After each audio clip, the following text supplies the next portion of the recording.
Welcome to an SDE training on teachers proctoring ISATs, how to input test incident logs in TIDE for teachers proctoring their own students. This training is for school and district test coordinators. My name is Brianna Lynch, and I am the Math and Science Assessment Coordinator, and I will be walking through how to log these incidents in TIDE. Today, we will be looking at the whole school procedure versus partial school procedure. The whole school procedure means that every test session will be affected. All teachers will be proctoring their own students versus a partial school procedure. Maybe only your third grade or your seventh grade teachers are proctoring their own students.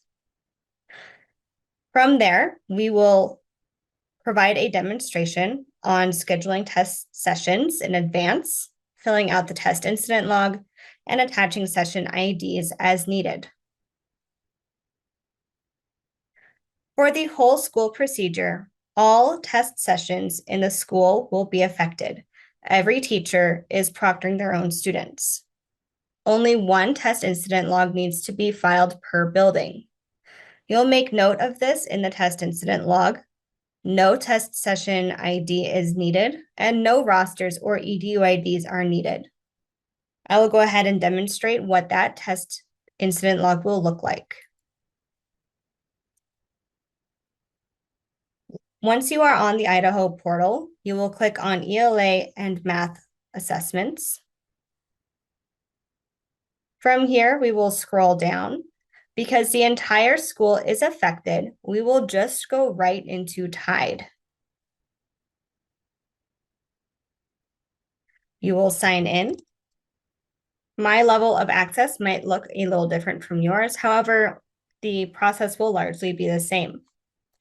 To find the test incident log, you will look to the left side of your screen. ISAT test incidents is going to be at the very bottom under preparing for testing. And we are going to select Submit ISAT Test Incidents. The only form available is the test incident report, so we will select that one. And from here, we're going to go ahead and fill in the information that we have. So for my district today, I'm going to be using a demo district. I will choose that school building. EDU IDs, we are going to go ahead and select or type in NA, not applicable. The assessment grade level. So if this is an elementary school, let's go ahead and say that grades 3, 4, and 5 are affected. For content area, all tests will be affected. So ELA, Math, and Science. Our test type is the summative. Because the whole school is affected, for your session ID, you are going to put not applicable. For proctor, you're going to put all teachers. You do not have a results ID yet, so you will type NA. And scrolling down, our incident information. Our incident type is going to be an irregularity. Our initiation type will be an adult. For the date the incident occurred, we're going to go ahead and put the first day of your testing window. So let's go ahead and just say that this is going to be March 20th. And let's put 8 a.m. when testing starts. For our incident category, we are going to scroll down to Other. And in our placeholder text, we are going to type in all teachers in our school building.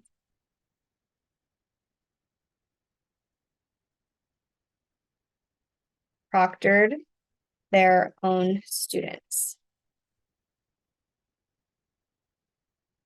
From here, we do not need to attach anything. No rosters are needed, no EDU IDs. So we are going to go ahead and submit this test incident. At that point, you are done for that building. One of these needs to be submitted for each building that's going to be affected, where all teachers are proctoring their own students.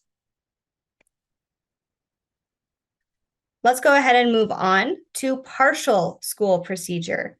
This means that not every test session will be affected.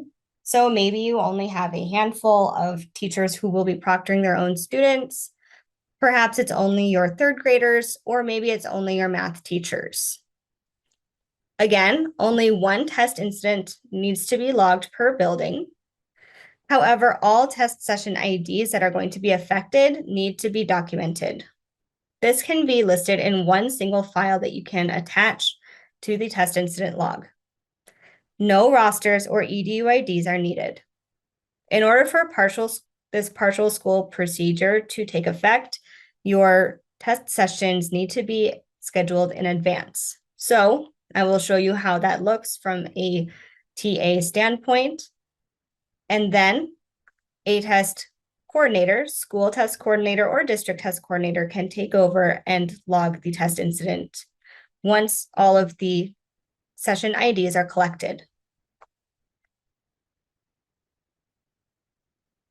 From here, I'm going to go ahead and start a practice test session to get that session ID number. For my demonstration, I will be in my Idaho portal and look at the practice test administration tile. Your teachers will be using the test administration button when it comes to the actual test. So I will go ahead and select practice test administration. And while you could start a new test session now, that is not what I would like to do. I want to schedule one for the future. So I'll go over to upcoming sessions. And then to the right side of the screen, I'm going to select schedule a session. Because I am a teacher, let's say that I am going to schedule it for the first day of my testing window when my school is going to be testing. Now I might go ahead and open up my test session to run multiple days in case we need to pause and restart. I'll go ahead and select next. And for this example, I'm going to use a sample test. I'll take a look at math tests. I will select a CAT. And let's do a 5th grade test. For the session name, I'm going to make this clear, partial, school, procedure demo. And I'll save my session. This is the session ID that your teachers will need to send you. Once you have compiled all of these session IDs, then you can submit your test incident.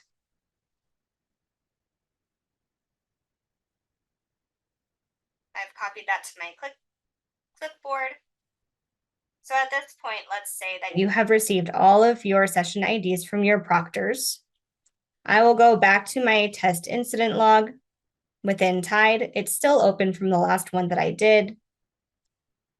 And a very similar procedure. We're going to go ahead and select our district. I'll select a demo district. EDU IDs are not needed, so we will select NA. Our grade levels that are affected, let's say only our 3rd grade is going to be proctoring their own assessments.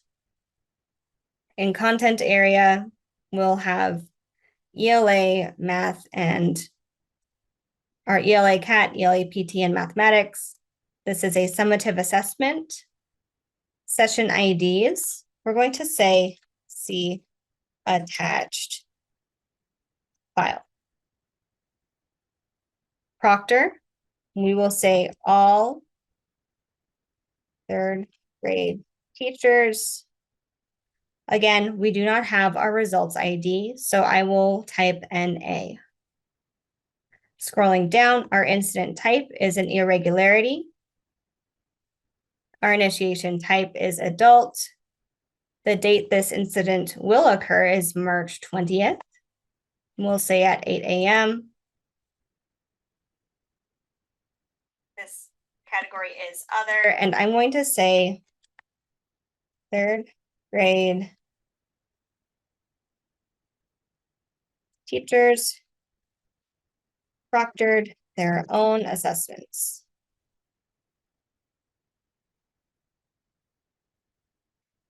Now I will go ahead and choose files and find the one where I saved all of my test session IDs that will be affected. So from here, we'll go ahead and find a random file so you can see. You can then press Control if you need to add more than one file, but likely you will only have one. And you will submit that test incident.